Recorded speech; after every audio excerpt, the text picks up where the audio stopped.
Hey, what's going on? Matt O'Leary back with another video, and today we will be doing a mock draft after all the crazy moves from Friday. Let's get into it. I'm going to do a full first round mock draft, so we'll select all the teams. Let's get after it.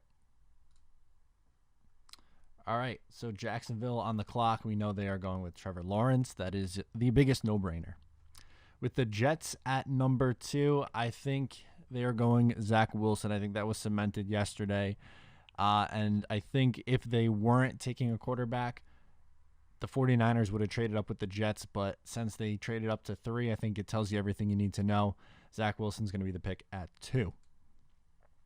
Now with 3, this is going to be my first semi-curveball, I guess, depending on how you look at it. I think it makes a lot of sense, though. While Justin Fields is my quarterback 3, I think the 49ers take Trey Lance. I think he is going to sit behind Jimmy G for a year and then take over in 2022. And I like him. I think there's 4 quarterbacks in this draft class that are going to be very, very good. But don't worry, Justin Fields does not fall very far. We have our first trade of the day. I have the Panthers next trading up with the Falcons. And let's give pick 8 for pick 4. We need a first, a second. We'll do a first and a second. And maybe like a 5th next year or something like that to get it done. And there you go. So let's get back to the sim. And we're going to have Justin Fields go to the Panthers, who trade up at number 4. Next at 5, Penei Sewell just makes too much sense. Protect your investment. Go protect Joe Burrow. As for the Miami Dolphins, I think they are looking to get one of those big wide receivers, and I have Jamar Chase going off the board first to there. As for the Detroit Lions, they can go a couple of different ways. Maybe they lean defense because of, I don't know, I just feel like their mentality now is going to be defense heavy, but I think they need help at the wide receiver position, so I'm going to have them go Devonta Smith out of Alabama. Now, after trading back, I think the Falcons go best player available, who is Kyle Pitts. They just brought in a offensive-minded head coach. Could they use help on the defensive side of the ball? Absolutely, but I don't think that's the direction that they go. As for pick 9, I have Micah Parsons going to the Denver Broncos. They could use some linebacker help for sure. Coming in at 10, we have the Cowboys. Let's scroll down this side a little bit here. And I think they desperately need help at corner, so take the best corner available, which is Patrick Surtain. The Giants are sitting there at 11, and to me, when I look at the New York Giants, I think they could have absolutely been players for a guy like Jalen Waddle, but they went out and spent money in free agency at the position, so instead, I think they'll look for edge and take a guy like Gregory Rousseau.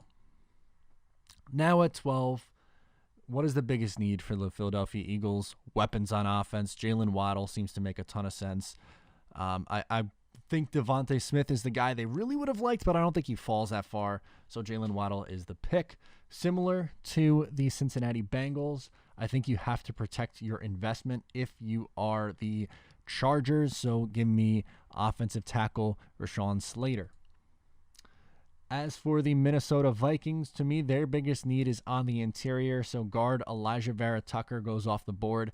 Is that a little bit early for guard? Maybe, but I think he's going to be a quality starter, and they get themselves a good find.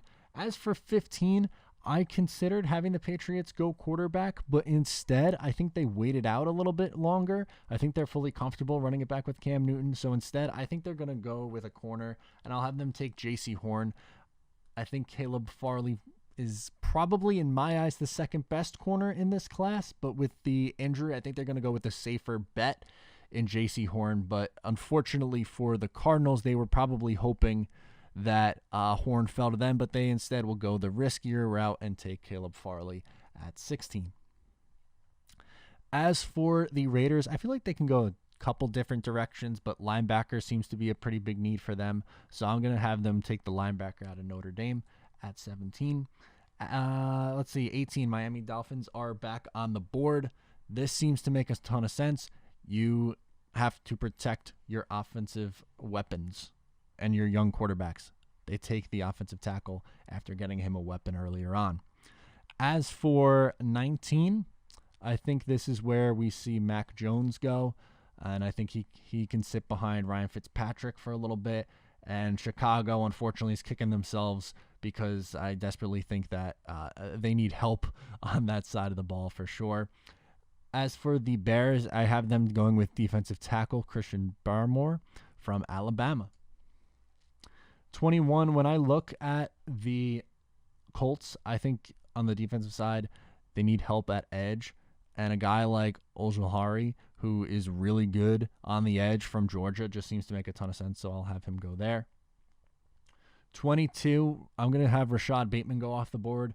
They lost Corey Davis in free agency, so I think they're going to look to replace him and bring in a guy like Rashad Bateman, who could kind of be a similar player in a sense to what Corey Davis was.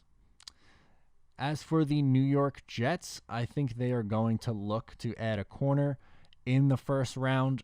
Even though, yes, they took a quarterback in Zach Wilson, I think they still need to address corner, which is a desperate need. So I'll have them go with Greg Newsome II out of Northwestern.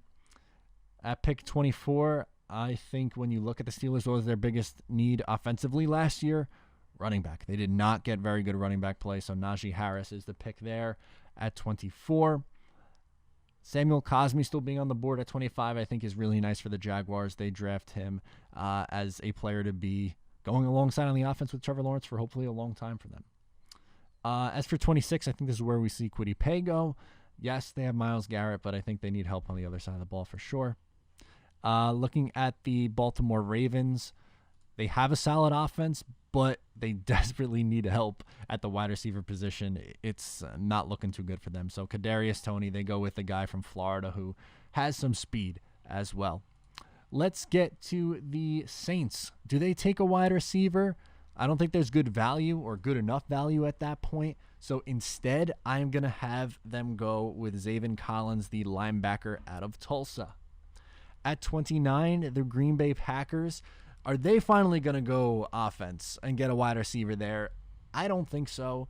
Instead, I can see them going with a corner. And to me, I think the best corner on the board is Eric Stokes from Georgia. So that's where I'll have him go at 29.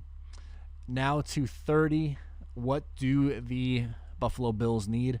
I think they need an edge presence. So Joseph Osai from the Texas Longhorns, I think, is the pick here. To round out the first round, Kansas City Chiefs, they don't need a ton, but what they do need, a center. That would be nice. Creed Humphrey seems like a perfect fit for the Kansas City Chiefs. And last but certainly not least, we have the Super Bowl champion Tampa Bay Buccaneers. And I know they're bringing back Leonard Fournette, but a pairing with Travis Etienne, who is just an all-around back who is a good receiving threat as well, will round out my draft class. So there we go. Let's see full results. I'll do a quick run through. Trevor Lawrence is my first pick. Zach Wilson, number 2. Trey Lance, 3. 4 quarterbacks right in a row there. I think makes sense. Then Penei Sewell, Jamar Chase, Devonta Smith, 7. Kyle Pitts at 8.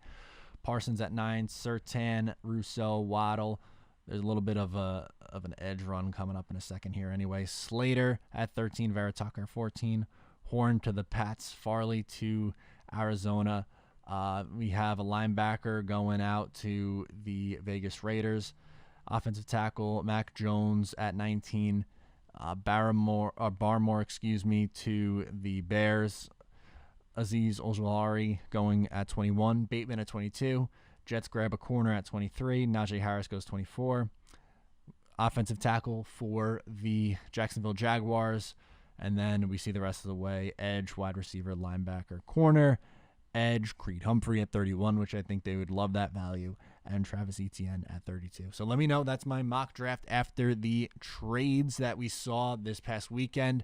Let me know in the comments down below or on social media what you think.